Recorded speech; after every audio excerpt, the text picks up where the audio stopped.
locomotive that's pulling our train today is called the Detroit and Lima Northern No.7, built in 1897 by the Baldwin Locomotive Works Company. Henry Ford owned the Detroit, Toledo, Milwaukee roundhouse back in 1921. He sold it in 1929, but he kept the locomotive for his personal use. Now I'm going to direct your attention to the right. You'll see the rooftop of the Detroit Lions practice facility. It's that white roof. And then look over to your left, you're going to see cables on the bridge. That is the new Gordie Howe Bridge that joins the United States with Canada, and it's slated to be open in 2025.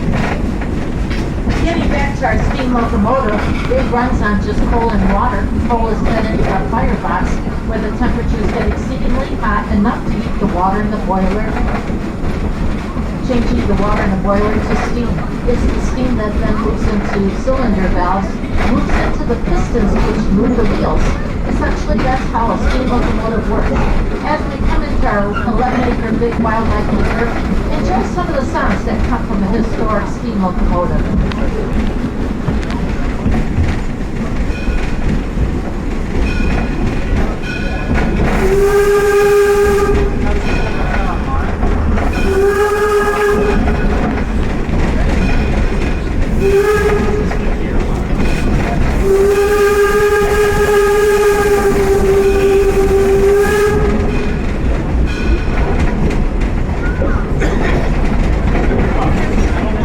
Greenfield Village on September 7th and 8th is our Old Car Festival. Here you'll be able to see cars from 1890s through the early 1932s, perfectly set here in the Greenfield Village where time has not left it behind. Here we have jazz time and ragtime music that will be performed throughout the streets. Some of the vendors will be posting some foods that were popular back in the day as well. Enjoy some dancing from those times along with the people who brought their vehicles here for you to enjoy. On Saturday night, we will be open until 9 o'clock that day, and that is because we will have a parade of historic cars with gas-burning headlights. It's a wonderful experience. As we come into our Walnut Grove area, to let you know that historic baseball is still being played here on the field on Saturdays and Sundays. Last day is going to be September 2nd. Our teams, the Lottie Dozen and Nationals, play according to the 1867 rule book, wearing uniforms and equipment that were popular back then as well. First pitch is usually at 1:30 or 1 o'clock p.m. depending on the day you come.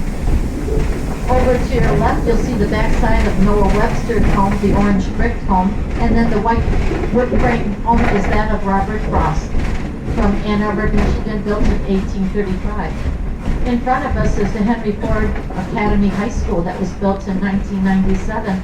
It's a charter school that specializes in the STEAM program: science, technology, engineering, art, and math.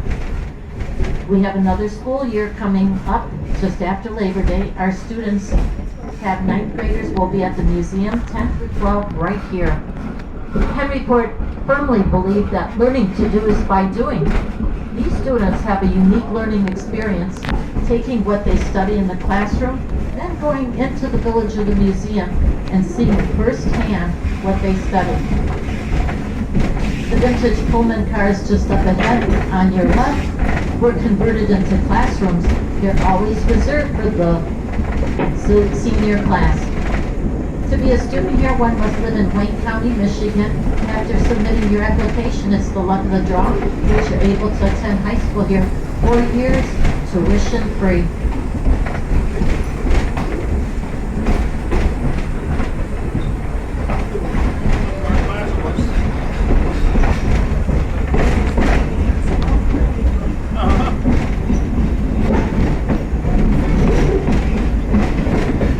To the left is our Swanee Lagoon.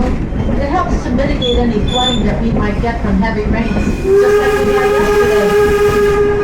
The water levels are quite high.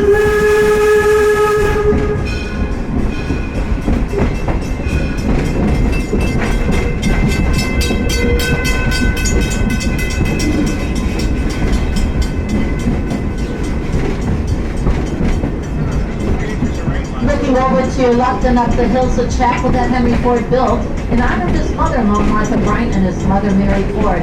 Since 1930, there have been so many weddings performed at this non-denominational chapel. And next to it is our Scotch Settlement School, built in 1861 from Dearborn Township, where young Henry Ford attended in his early years. Do visit the Logan County Courthouse, built in 1840 from Postville, Illinois. Young Abraham Lincoln practiced law in that building. A presenter there will tell you about the cases he tried. And just down the street from there is going to be the location of our new Jackson home. If that Jackson home comes to us from Selma, Alabama, built in 1914, it is the place where Dr. Martin Luther King Jr. planned and strategized the march from Selma, Alabama to Montgomery, Alabama, in hopes of getting the voters' right act passed, and it was passed in 1965.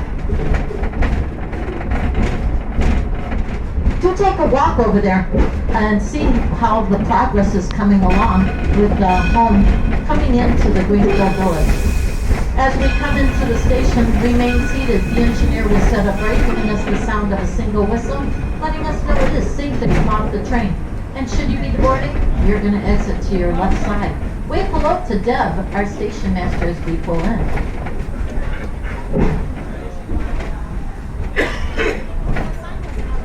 Wait for the whistle. What's that? Oh. No.